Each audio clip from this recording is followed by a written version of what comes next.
మీ మోకాల నొప్పులకు ఎటువంటి సర్జరీ లేకుండా ఎపియాన్ పెయిన్ క్లినిక్ అందిస్తున్న అత్యాధునిక చికిత్స.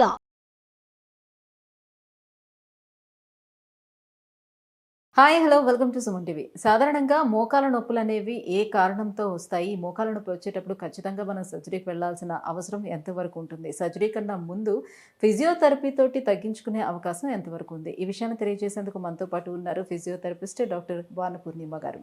Hello ma'am.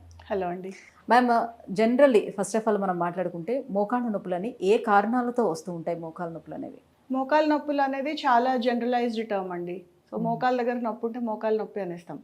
సాధారణంగా మోకాలు నొప్పులు అంటే మనం కామన్ లాంగ్వేజ్లో మాట్లాడుకునే మోకాలు నొప్పులు అంటే మోకాళ్ళు సాధారణంగా అరిగిపోయినవి అని వింటుంటాం.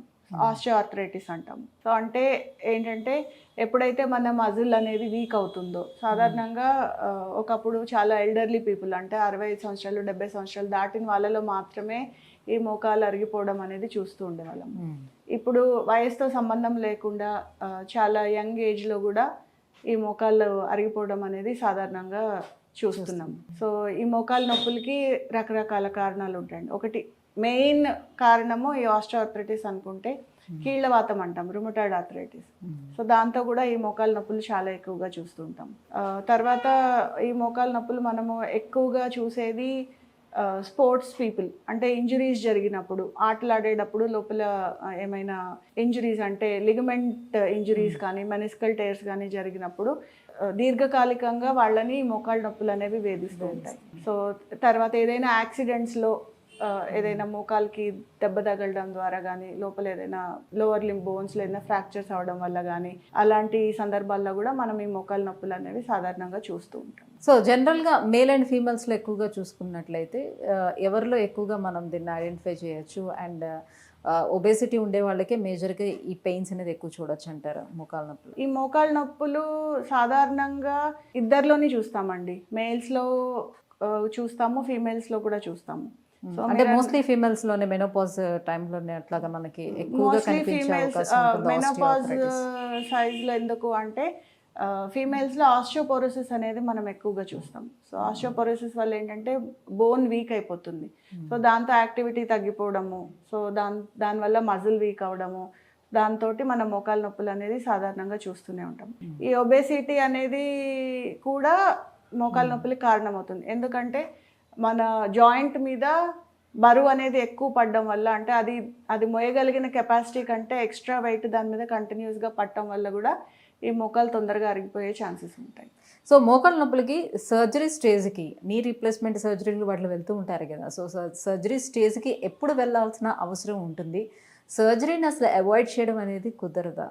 అంటే ఇప్పుడు నీ రీప్లేస్మెంట్ సర్జరీ సాధారణంగా మోకాళ్ళు జాయింట్ బాగా అరిగిపోయింది, సో రెండు జాయింట్స్ మధ్యలో స్పేస్ బాగా తగ్గిపోయింది, అడుగు వేస్తుంటే మనం జాయింట్ మూవ్ చేస్తుంటే కంటిన్యూస్గా పెయిన్ వస్తుంది, ప్రతి అడుగులోని నొప్పి వస్తుంది.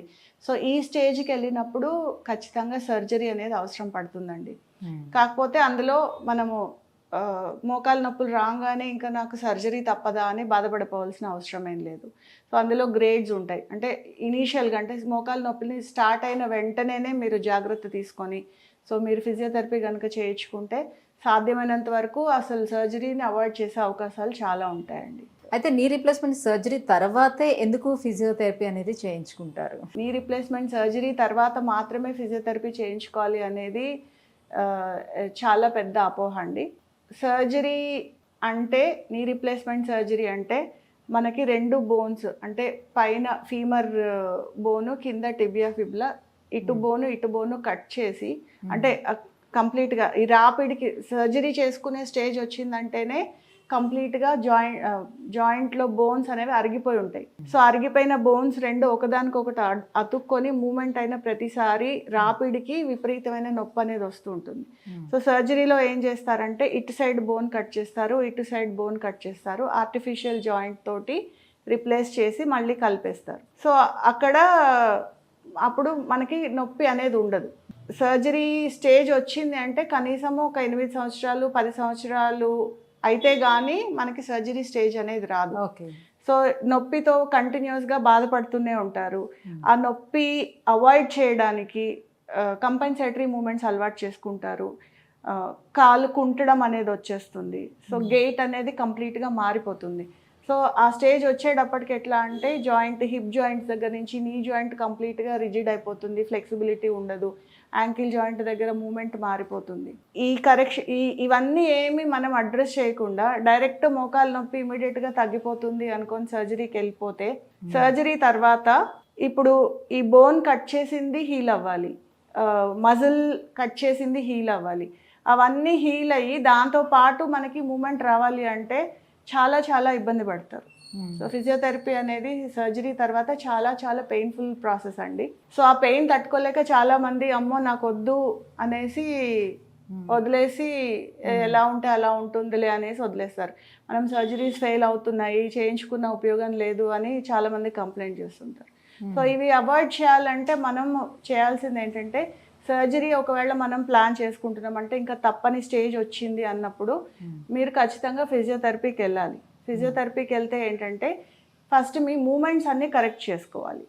సో హిప్ జాయింట్ దగ్గర నుంచి, నీ జాయింట్ దగ్గర నుంచి, యాంకిల్ జాయింట్ దగ్గర నుంచి జాయింట్ మూమెంట్ ఫ్రీ చేసుకుని అక్కడున్న మజిల్ స్ట్రెంథనింగ్ ఎక్సర్సైజెస్ కనుక చేసుకుంటే కనీసం ఒక 3 weeks to 1 month టైంలో అప్పుడు మీరు సర్జరీకి వెళ్తే మీరు ఓన్లీ సర్జరీ హీలింగ్ పెయిన్ మాత్రమే ఉంటుంది. మూమెంట్ రావడానికి కానీ మీరు ఏ పర్పస్ కోసం అయితే సర్జరీ చేయించుకుంటున్నారో అంటే మీరు మీకు నొప్పులు మొదలవ్వక ముందు మీకు ఎలాంటి మూమెంట్స్ అయితే ఉన్నాయో అవన్నీ ఫ్రీగా రావడానికి అవకాశాలు చాలా ఉంటాయి.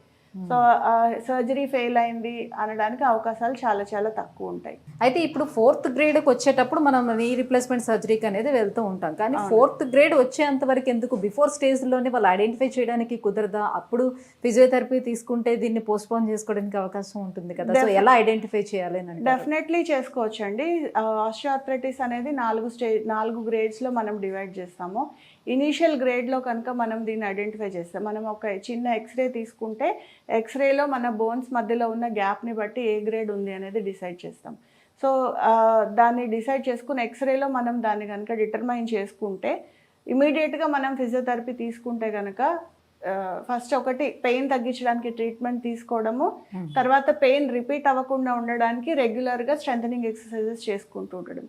సో చాలామంది ఏంటంటే నొప్పి రాగానే ఫిజియోథెరపీ ట్రీట్మెంట్కి అయితే వెళ్ళిపోతారు. సో ట్రీట్మెంట్లో భాగంగా మెషినరీ పెట్టి పెయిన్ అది తగ్గిస్తాము, కానీ దాని తర్వాత స్ట్రెంథనింగ్ ఎక్సర్సైజెస్ చెప్తాము. సో స్ట్రెంథనింగ్ ఎక్సర్సైజెస్ నొప్పి ఉన్నన్ని రోజులు చేస్తారు, నొప్పి తగ్గిన తర్వాత అమ్మాయి మనకు తగ్గిపోయిందిలే ఇంకా అవసరం లేదు అనేసి ఎక్సర్సైజ్ చేయకుండా వదిలేస్తారు. సో ఎక్సర్సైజ్ చేయకుండా వదిలేయటం వల్ల మీకు మళ్ళీ మళ్ళీ వచ్చే అవకాశం ఉంటుంది, ప్లస్ అరగటం అనేది ఎక్కువ అవడానికి అవకాశం ఉంటుంది.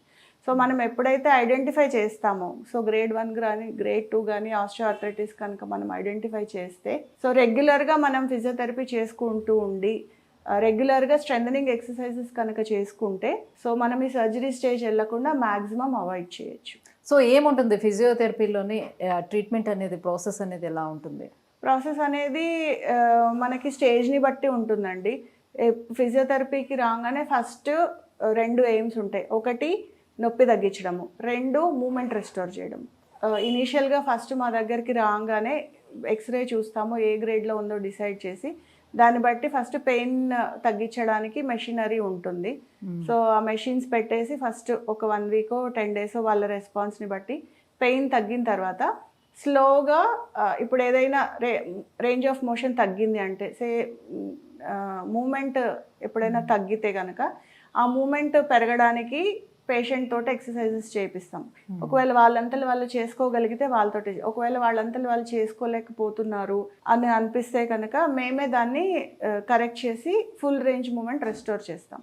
So full range movement restore చేసిన తర్వాత హోమ్ ప్రోగ్రామ్ చెప్తాం. సో మీరు ఇంటి దగ్గర ఎక్సర్సైజెస్ చేసుకోండి, లేకపోతే వాకింగ్ చేసుకోండి, వాటెవర్ అంటే వాళ్ళకున్న స్టేజ్ని బట్టే మీకు ఇన్ని సిట్టింగ్స్ రావాల్సి ఉంటుంది. సో ట్రీట్మెంట్ ఇన్ మంత్స్ దీన్ని కంటిన్యూ చేయాలి, ఇదంతా మీరు అప్పుడే ఎక్స్ప్లెయిన్ చేస్తామండి. అవునండి, చెప్తాం. Right, thank you so much ma'am. So మోకాళ్ళ నొప్పులకి ఫిజియోథెరపీతో ఏ రకంగా రిలీఫ్ ఉంటుంది, ఎప్పుడు చేయించుకోవాలి, ఈ విషయాలన్నీ తెలియజేసినందుకు థ్యాంక్ యూ.